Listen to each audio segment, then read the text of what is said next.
Bolehkah seseorang dipenjara karena menafsirkan Alkitab? Saudara-saudara yang saya kasihi di dalam Tuhan Yesus Kristus, hari ini saya ingin mengajak kita merenungkan sebuah pertanyaan yang mungkin terdengar sederhana, tetapi memiliki dampak yang sangat besar, baik bagi kehidupan beragama, kehidupan bermasyarakat, maupun bagi cara kita memahami ajaran Kristus. Bolehkah seseorang dipenjara karena menafsirkan ayat-ayat kitab suci Alkitab? Saya sengaja memulai pembahasan ini dengan sebuah pertanyaan, bukan dengan sebuah kesimpulan, sebab sebelum kita mengambil sikap, kita harus terlebih dahulu memahami persoalannya secara utuh. Pada pembahasan sebelumnya kita telah melihat bahwa setiap manusia diciptakan Allah dengan akal budi. Berpikir bukanlah dosa. Justru kemampuan berpikir merupakan salah satu anugerah yang Allah berikan kepada manusia.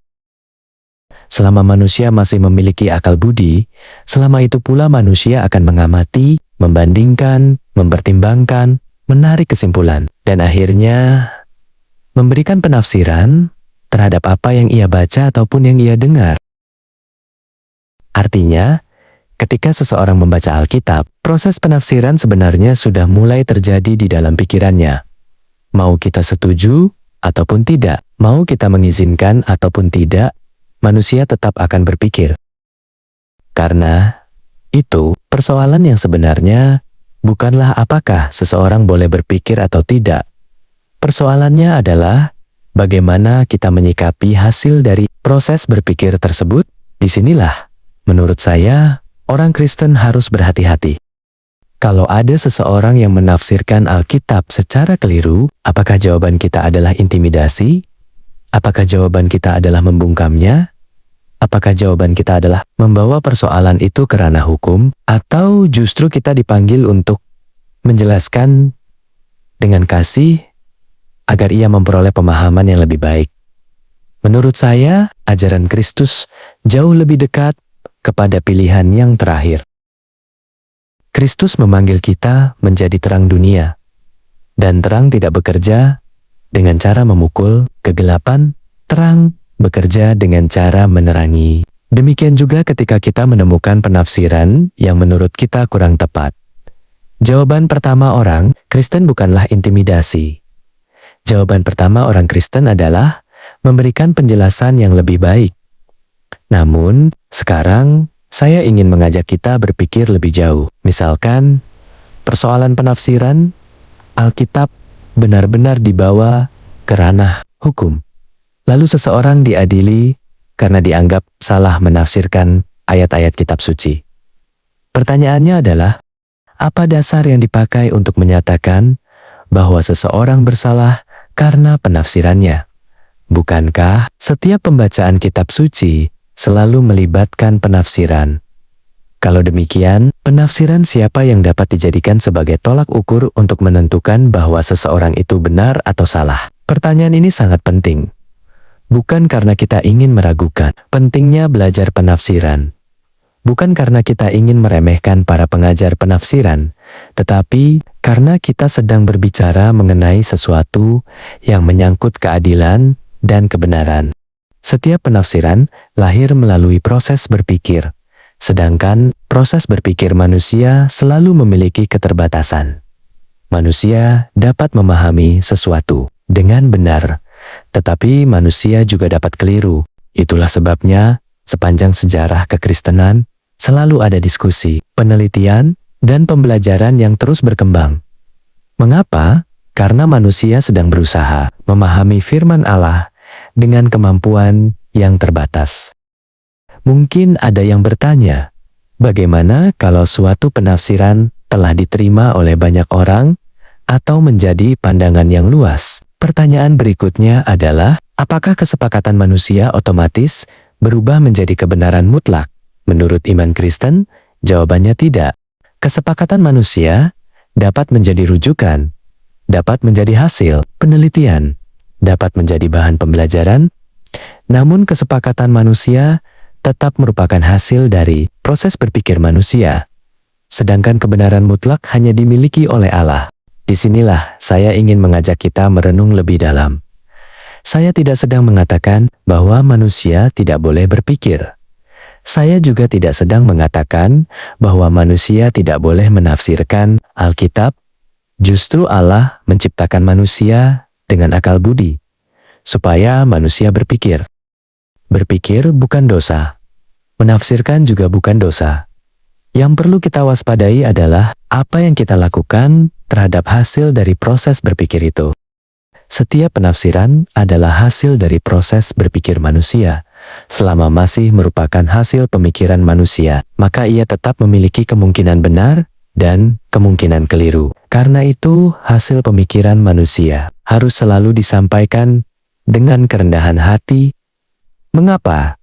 Karena kebenaran mutlak hanya dimiliki oleh Allah. Nah, bayangkan jika suatu hari hasil penafsiran manusia dijadikan ukuran mutlak untuk menentukan siapa yang benar dan siapa yang salah, bahkan sampai menjadi dasar untuk menghukum manusia lain. Tanpa kita sadari, telah terjadi sesuatu yang sangat serius. Pusat otoritas telah bergeser. Yang semula Allah menjadi satu-satunya sumber kebenaran mutlak, kini posisi itu perlahan dipindahkan kepada hasil pemikiran manusia. Disinilah saya ingin mengajak kita merenung. Banyak orang berkata bahwa mereka mempertuhankan Allah. Banyak orang mengaku bahwa Yesus adalah Tuhan. Tetapi pertanyaannya, bukan hanya siapa yang kita akui sebagai Tuhan melalui perkataan. Pertanyaannya adalah, siapa yang benar-benar menjadi otoritas tertinggi dalam cara kita menentukan benar dan salah. Sebab sangat mungkin seseorang mengaku bahwa Allah adalah Tuhan.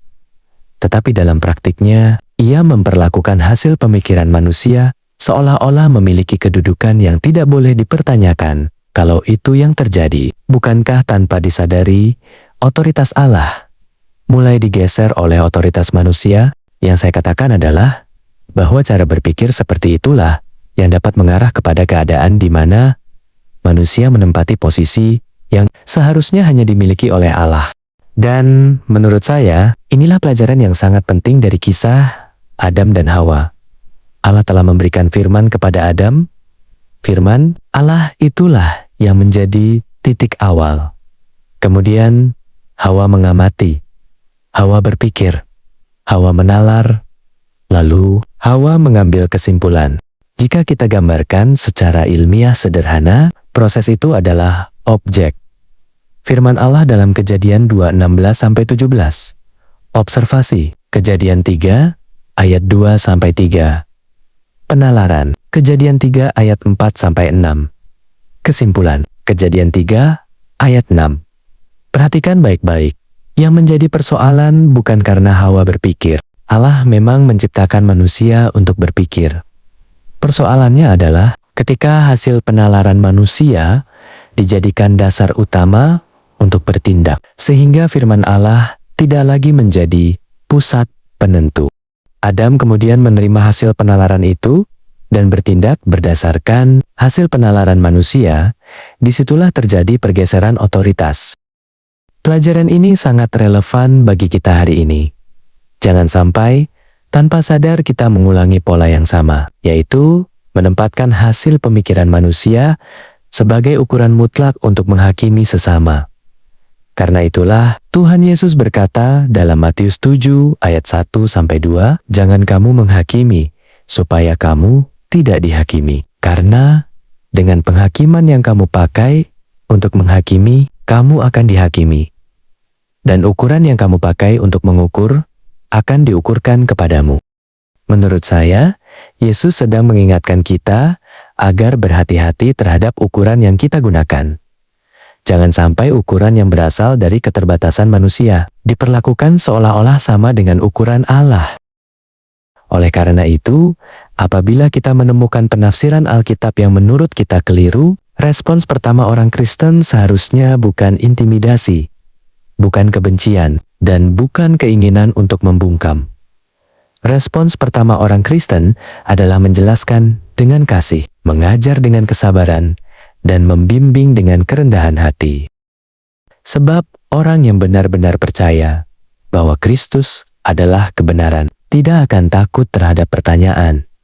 Ia tidak akan takut terhadap dialog.